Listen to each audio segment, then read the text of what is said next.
रक्षा मंत्री राजनाथ सिंह पहुंच चुके हैं। इस वक्त राष्ट्रीय समर स्मारक की तस्वीरें आ रही हैं, वहां पर देखिए थोड़ी देर में प्रधानमंत्री भी वहां पर पहुंचेंगे और जो हमारे शहीद जवान हैं, जो इन्होंने अपने जीवन का बलिदान दे दिया हमारे भारत की सीमाओं की रक्षा के लिए, भारत की रक्षा के लिए, वहां पर उनको श्रद्धांजलि अर्पित करेंगे। तस्वीरें इंडिया गेट की आ रही हैं, राष्ट्रीय समर स्मारक की आ रही हैं, आप देख सकते हैं। उससे पहले वहां पर तीनों सेनाओं के प्रमुख पहुंचेंगे और देखिए राजनाथ सिंह जी की तस्वीरें आने लग गई। सुमित, क्या यहाँ पर प्रोटोकॉल होता है, कैसे कैसे यहाँ पर लोग आते हैं, प्लीज हमें बताइए। देखिए, अगर आप देखें कि आपको नजर आएगा रक्षा मंत्री लगातार वहां पर, डिफेंस सेक्रेटरी मौजूद है, तीनों आर्म फोर्सेस के चीफ मौजूद है, यानी वायुसेना, आपकी थल सेना, यहाँ तक कि आपकी नौसेना, तीनों सेना प्रमुख वहां मौजूद हैं, सीडीएस वहां पर मौजूद है। और इसके अलावा आप देखिए प्रधानमंत्री का काफिला दिख रहा है। बिल्कुल, देखिए प्रधानमंत्री थोड़ी देर में वहां पहुंचेंगे और उससे पहले तीनों सेनाओं के प्रमुख, आप रक्षा मंत्री से आरआरएम यानी रक्षा राज्य मंत्री वहां मौजूद होते हैं। उसके बाद रक्षा मंत्री रिसीव करते हैं प्रधानमंत्री मोदी जब वहां आते हैं और उसके बाद वो सेरेमनी की शुरुआत की जाती है। और देखिए इंपॉर्टेंट इसलिए है क्योंकि नेशनल वॉर मेमोरियल पे हम उन सभी शहीदों को जो लगातार जिन्होंने जान निछावर कर दी, खासतौर पर देश की सुरक्षा के लिए, अपनी भूमि के लिए, उन सबको श्रद्धांजलि देते हैं, उनका सम्मान करते हैं कि आखिरकार उन्हीं की वजह से आज ये देश एकजुट है, एक तरीके से सुरक्षित है। और यही वजह कि आप देखिए कि जब राजनाथ सिंह उनसे बात कर रहे थे रक्षा मंत्री, उसके बाद अब प्रधानमंत्री मोदी का इंतजार किया जा रहा है। कुछ ही क्षणों में प्रधानमंत्री मोदी भी नेशनल वॉर मेमोरियल पहुंचेंगे और उसके बाद जब वो श्रद्धांजलि वहां अर्पित कर देंगे, उसके बाद वहां से वो सीधे आप कह सकते हैं कर्तव्य पथ की तरफ रवाना हो जाएंगे। बिल्कुल, और ये सीधी तस्वीरें इस वक्त हम आपको दिखा रहे हैं। तमाम बंदोबस्त किए जा चुके हैं। रक्षा सचिव, एयर चीफ, नौसेना प्रमुख, सेना प्रमुख पहुंच चुके हैं। इस वक्त वॉर मेमोरियल से ये लाइव तस्वीरें आपके सामने हैं। 10:05 का वक्त मुकर्रर किया गया था प्रधानमंत्री नरेंद्र मोदी के आगमन का। और देखिए प्रधानमंत्री मोदी का काफिला भी हमें इस वक्त तस्वीरों में नजर आ रहा है।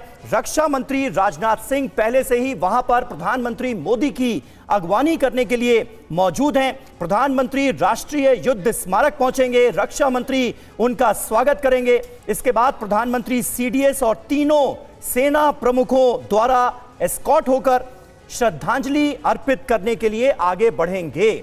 और यह बड़ा खास कार्यक्रम है, बहुत अहम कार्यक्रम है और देश भला कैसे भुला सकता है उन वीर जवानों की कुर्बानियां जिसकी बदौलत हमारा गणतंत्र जिंदा है और हम सब अपने आप को स्वतंत्र महसूस करते हैं। न जाने कितने जवानों ने, कितने सैनिकों ने, कितने पुलिसकर्मियों ने आतंकवादियों से लड़ते हुए अलग अलग मुठभेड़ों में हमारी सीमाओं की सुरक्षा में अपनी जान दी है, कुर्बानियां दी हैं अपने जीवन की। आज उनको याद करने का दिन है, मौका भी है और दस्तूर भी। तस्वीरें आपके सामने। कह सकते हैं समीर की ये जो रिपब्लिक डे जिसको हम कह रहे हैं, गणतंत्र दिवस, ये हमारे संविधान, लोकतंत्र, स्वतंत्रता संग्राम सेनानियों के बलिदान, हमारे वीर सैनिकों के बलिदान की गूंज है जिसका वो आज पूरी दुनिया सुन रही है।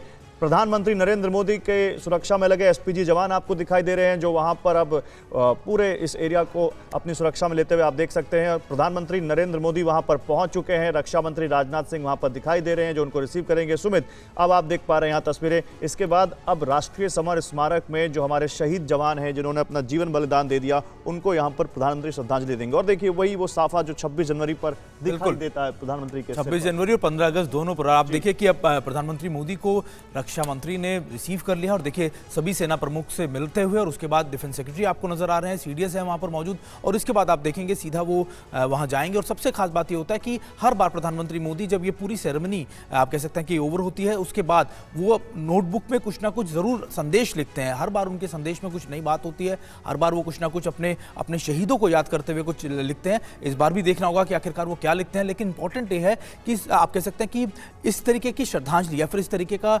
जो बड़ा आयोजन होता है दुनिया में किसी ऐसे देश में नहीं होता होगा। Prime Minister, having arrived here, is now moving towards the Amar Chakra or the Circle of Immortality. Here is lit the eternal flame or the Amar Jawan Jyoti, which burns continuously.